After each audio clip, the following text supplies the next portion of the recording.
नमस्कार दोस्तों, आज के इस खूबसूरत दिन में मैं आप सभी दोस्तों का स्वागत करता हूं। दोस्तों, मेरा नाम है गौरव। मैं हूं एक सेबी रजिस्टर्ड रिसर्च एनालिस्ट और मेरी कोशिश होती है कि मैं मार्केट के डेटा को जिस तरीके से एनालाइज करता हूं, इसका जो मेरी तरफ से बेस्ट एनालिसिस, जो डेटा पॉइंट जिनको मैं ऑब्जर्व कर रहा हूं, वो आप लोगों तक पहुंचा पाऊं। देखो दोस्तों, मेरी कभी भी जगह, एक भी जगह पर आपको रिकमेंडेशन देने की, आपके व्यू को चेंज करने की या आपको मार्केट में प्रोवोक करने की कभी भी कोई नीयत नहीं रहती है। दोस्तों, मैं बताकर चलता हूँ मेरे क्लाइंट्स को मार्केट आवर्स के अंदर कि किस तरीके की पोजीशंस वो क्रिएट कर सकते हैं। तो पॉसिबिलिटीज़ हैं कि मेरे इस व्यू के अकॉर्डिंग मेरे फ्रेंड्स, मेरे रिलेटिव्स या मेरे फैमिली मेम्बर्स या मेरे क्लाइंट्स ने अपनी कोई पोजीशन ज़रूर क्रिएट की होगी। मेरी निफ्टी के ऑप्शंस के अंदर इस एक्सपायरी में कोई पोजीशन नहीं है। तो देखो दोस्तों, यहाँ पर मैं आपके साथ अगर बता कर चलूँ, दोस्तों सभी को दिखाई देता है कि निफ्टी का जो हीट मैप है वो इस समय बहुत ज़्यादा ग्रीन है। और सबसे बड़ी बात यहाँ पर ये निकल कर आती है कि जब सब लोग इतने ज़्यादा बुलिश हैं, तो जैसे कि सावन के अंधे को सब जगह हरा ही हरा दिखाई देता है, तो कहीं ऐसा तो नहीं कि हम सभी लोग भी सावन के अंधे होते जा रहे हैं, और कहीं ऐसा तो नहीं कि निफ्टी में आ सकती है एक गिरावट। तो दोस्तों, यहाँ पर मैं आपका ध्यान कुछ पॉइंट्स की तरफ लेकर जाने की कोशिश करूंगा। दोस्तों, यहाँ मैं अगर देखता हूँ तो मेरे पास में वो स्टॉक्स हैं जो मतलब अच्छे खासे ग्रीन है। तो ये 1% से लेकर 4.74% के आसपास की तेजी मुझे यहाँ पर देखने को मिलती है। अब दोस्तों, क्या इसके अंदर निफ्टी के वो हैवी वेट स्टॉक्स हैं जो निफ्टी को सच में एक डायरेक्शनल मूव दिला पाते हैं? तो मैं ये देख पा रहा हूँ कि निफ्टी के अंदर जो बदलाव आया है, मतलब जो चेंज आया है फ्राइडे को, वो 0.544% का चेंज आया है। तो दोस्तों, इसके अंदर जो हैवी वेट स्टॉक्स हैं, मतलब जिनकी वजह से चेंज आ सकता था और एग्जिस्ट कर सकता था, तो उसके अंदर आईसीआईसीआई बैंक है। तो अगर आप आईसीआईसीआई बैंक के चलो तो ये को देख कर चलो, तो ये इस समय अपने रेजिस्टेंस के पास में। और इसके अंदर एक्सिस बैंक है। दोस्तों, अगर आप एक्सिस बैंक को देख के चलोगे तो ये इस समय कहीं बीच में है आपके पास में, अपनी रेंज के अंदर सपोर्ट और रेजिस्टेंस की। दोस्तों, यहीं पर आप अगला हैवी वेट अगर आप इन्फोसिस को देखकर चलोगे, तो इन्फोसिस इस समय पर अपने रेजिस्टेंस के पास में इन्फोसिस ट्रेड कर रहा है। तो दोस्तों, ये मतलब 3 हैवी वेट स्टॉक्स हैं जो निफ्टी को ऊपर की तरफ पुश कर सकते थे, और उनके बारे में मैंने आपको एक इन्फॉर्मेशन दी है। अब दोस्तों, यहीं अगर आप देखकर चलेंगे कि निफ्टी के अंदर जो पीछे के जो स्टॉक्स हैं, मतलब जो पीछे स्टॉक्स इसको पीछे की तरफ खींच रहे हैं, तो उनके अंदर हैवी वेट स्टॉक्स के अंदर हमें यहाँ पर रिलायंस भी दिखाई देता है, एचडीएफसी बैंक भी दिखाई देता है, एचडीएफसी भी दिखाई देता है। तो दोस्तों, यहाँ मतलब ये बात मेरे को ना थोड़ा सा कॉशियस करती है कि मुझे एक बार इस तरफ ध्यान से देखना चाहिए कि कहीं ऐसा तो नहीं कि मार्केट के अंदर मार्केट पार्टिसिपेंट जो कहीं मतलब एक प्रॉब्लमेटिक जगह पर एक बुलिश मूव के एक्सपेक्टेशंस में कहीं फंस गए थे कि कहीं वो ट्रैप तो नहीं हो रहा है और वो कहीं बाहर निकलने की कोशिश तो नहीं कर रहे। तो दोस्तों, यहाँ इस तरफ मैं आपका ध्यान जरूर लेके चलना चाहूंगा। दोस्तों, मैं इसको आगे और भी आपको चार्ट्स पे एक्सप्लेन करूंगा, पर इसको एक्सप्लेन करने से पहले मैं आपको दिखाना चाहूंगा कि हमारे क्लाइंट्स ने किन पोजीशंस को अपनी क्लोज कर दिया है। दोस्तों, ये वो लोग हैं जो मेरे साथ व्हाट्सएप पर जुड़े हुए हैं 3 मंथ्स के लिए, और मैं मार्केट आवर्स में अपने क्लाइंट्स को बताकर चलता हूँ मार्केट में क्या अपॉर्चुनिटीज़ हैं कि पोजीशंस को हम लोग ओपन कर सकते हैं, और वो जो पोजीशंस ओपन करते हैं और मेरी रिकमेंडेशन पे अगर वो उनको क्लोज करते हैं तो मुझे अपडेट भी करके चलते हैं। दोस्तों, आप भी मेरे साथ में जुड़ सकते हो मेरे व्हाट्सएप पर। तो दोस्तों, ये एक पोजीशन मेरे क्लाइंट ने मुझे अपडेट की है। तो दोस्तों देखो, हम 15,800 की पुट को 50 रुपये 36 रुपये पर खरीद कर और 50 रुपये 55 पैसे पर इसको शॉर्ट करके सेल करके 690 रुपये का मुनाफा यहाँ से निकाल चुके हैं। दोस्तों, क्योंकि यहाँ पर बाय का है तो इसका मतलब इसको पहले बाय किया गया था, फिर सेल किया गया और 690 का इसमें प्रॉफिट हमने बुक किया है। दोस्तों, यही हमारे पास 16,150 की पुट है। तो अगर हम 16,150 की पुट को देखेंगे तो इसको हम लोगों ने सेल किया था, और 159.25 पर हम लोगों ने इसको सेल किया, और 125.15 पर हम लोगों ने इसको कवर किया, और 1795 रुपये का प्रॉफिट यहाँ से हम लोग जनरेट कर पाए हैं।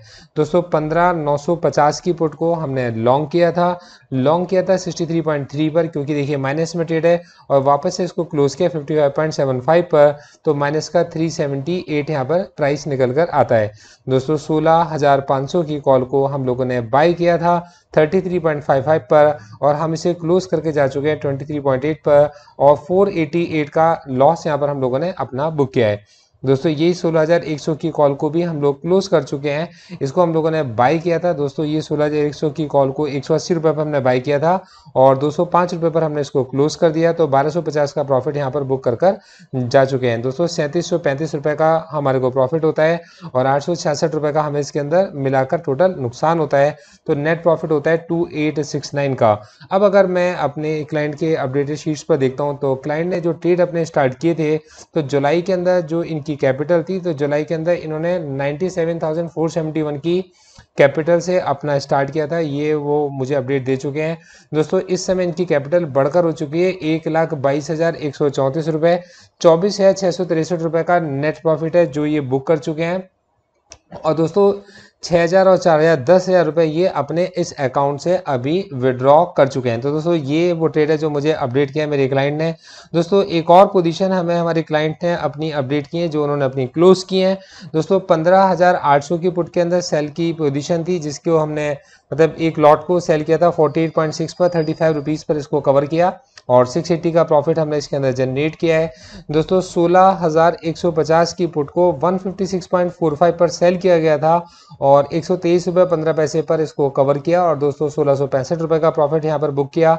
दोस्तों 16,150 की कॉल को 138 पर खरीदा गया था और 172.15 पर हम लोगों ने इसको क्लोज कर दिया ट्रेड को और 1707 रुपये 50 पैसे का हमें यहाँ मुनाफा होता है। दोस्तों 15,950 की पुट को बाई की 100 क्वांटिटी मतलब 2 लॉट इसके लॉन्ग किए, 64.2 पर लॉन्ग किए, 55.27 पर स्टॉप लॉस लेना पड़ा और दोस्तों 893 रुपीज़ का यहाँ पर नुकसान हो जाता है।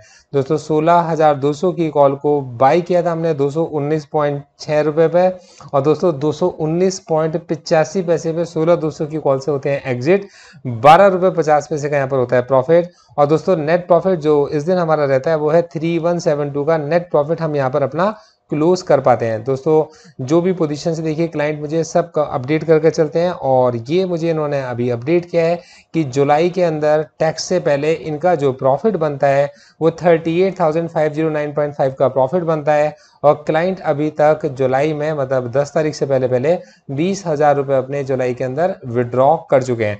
तो दोस्तों उम्मीद करके चलता हूँ कि ये एनालिसिस आपको मेरे काफ़ी लाभप्रद लगते होंगे। आपका भी जो इस एनालिसिस के ब्याह पर प्रॉफिट होता है या अगर इस एनालिसिस के ब्याह पर कोई आपने लॉस किया होता है तो आप ज़रूर पोस्ट किया कीजिए मेरे को। देखो दोस्तों अब मैं आपका ध्यान लेकर चलना चाहूँगा निफ्टी 50 के चार्ट्स की तरफ, तो जरा इसको भी ध्यान से देखिएगा। देखो दोस्तों मैंने इस समय पर सिंगापुर निफ्टी का और डाउ जोन्स का चार्ट इस समय पर ओपन किया हुआ है। दोस्तों जो चीज़ मैं देख पा रहा हूँ वो ये कि 16,227 के पास लगातार 2 दिन यहाँ पर आप निफ्टी 50 सिंगापुर एक रेजिस्टेंस अपना फेस कर रहा है। दोस्तों एक बहुत बड़े वॉल्यूम की कैंडल हमारे पास में बनी है और दोस्तों इतने बड़े वॉल्यूम की कैंडल बनने के बाद भी प्राइस मूव नहीं कर पाया बड़ा, मतलब इतने सारे लोग खरीद रहे हैं और इतने सारे लोग खरीद रहे हैं उसके बावजूद भी इसके प्राइस में कोई बड़ा चेंज नहीं आ पाया है। तो कहीं ना कहीं मुझे ये थोड़ा सा एक इंडिकेशन ऐसा लगता है कि शायद ये इस समय पर अपने एक रेजिस्टेंस के पास है और अपने रेजिस्टेंस को फेस कर रहा है। मैं थोड़ा सा आपका ध्यान लेकर चलना चाहूँगा। देखो दोस्तों मैं हमेशा वो सोचने की या वो देखने की कोशिश करता हूँ जिस तरफ हमारा ध्यान शायद नहीं जा रहा होता है। दोस्तों मैं आपके साथ हमेशा डेटा पॉइंट्स को लेकर बात करता हूँ। दोस्तों मैं इसमें आपसे फिर ये कहना चाहूँगा मेरा व्यू गलत भी हो सकता है और मैं मार्केट में गलत भी हो सकता हूँ, पर मेरा ध्यान बस केवल आपका ध्यान उन तरफ लेकर जाने का है जिनको मैं देख पा रहा हूँ। दोस्तों तो ये 16,227 में मैं एक बात ये समझ पाता हूँ कि मार्केट ने अपना 16 ये देखिएगा 15,750 के आसपास मार्केट ने एक बहुत अच्छा कंसोलिडेशन दिया था। हमारी एक्सपेक्टेशन थी कि मार्केट यहाँ से ऊपर जाएगा। मार्केट ने जब यहाँ से ऊपर 17,000 की तरफ मूव करना शुरू किया था तो 16,800 के पास बहुत सारे लोग मार्केट में इस जगह पर ट्रैप हो गए थे और दोस्तों मार्केट में आई इस गिरावट में उन्हें शायद निकलने का मौका नहीं मिला और अब इस समय पर वो अब इस जगह से अपनी इस पोजीशन को स्क्वायर ऑफ कर रहे हैं।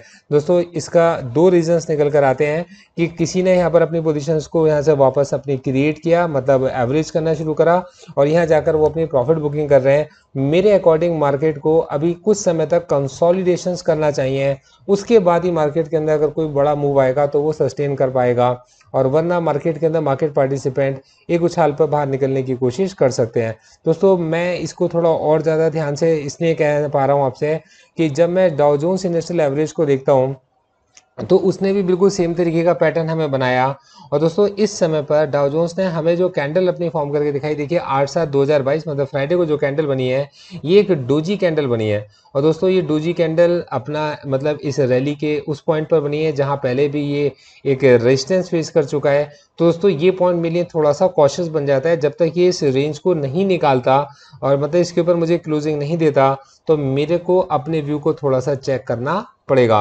दोस्तों ये मैं इसको देखकर समझ पा रहा हूँ। दोस्तों मैं फिर आपसे कहना चाहूँगा, मेरी आपको कोई बाय या सेल की रिकमेंडेशन नहीं है। जो मार्केट के डेटा को रीड करने का मेरा तरीका है, विद लॉजिक्स मैं आपको यहाँ पर समझा कर चल रहा हूँ। तो दोस्तों उम्मीद करके चाहता हूँ मेरे इस एनालिसिस से आप काफ़ी सेटिस्फाइड होंगे, आपको बहुत कुछ सीखने मिला होगा, हमारी क्लाइंट्स की पोजीशंस को देखकर भी आपको बहुत कुछ समझ में आता होगा, और दोस्तों आप बहुत कुछ सीख पाते होगे। अपना व्यू अपने इस कमेंट बॉक्स में ज़रूर बता के जाइएगा। और अगर आप मेरे साथ जुड़ना चाहते हैं 3 मंथ्स के लिए निफ्टी 50 की स्ट्रेटजीज वाले ग्रुप में, तो आप मुझे व्हाट्सएप कर सकते हैं। Thank you so much, all the best.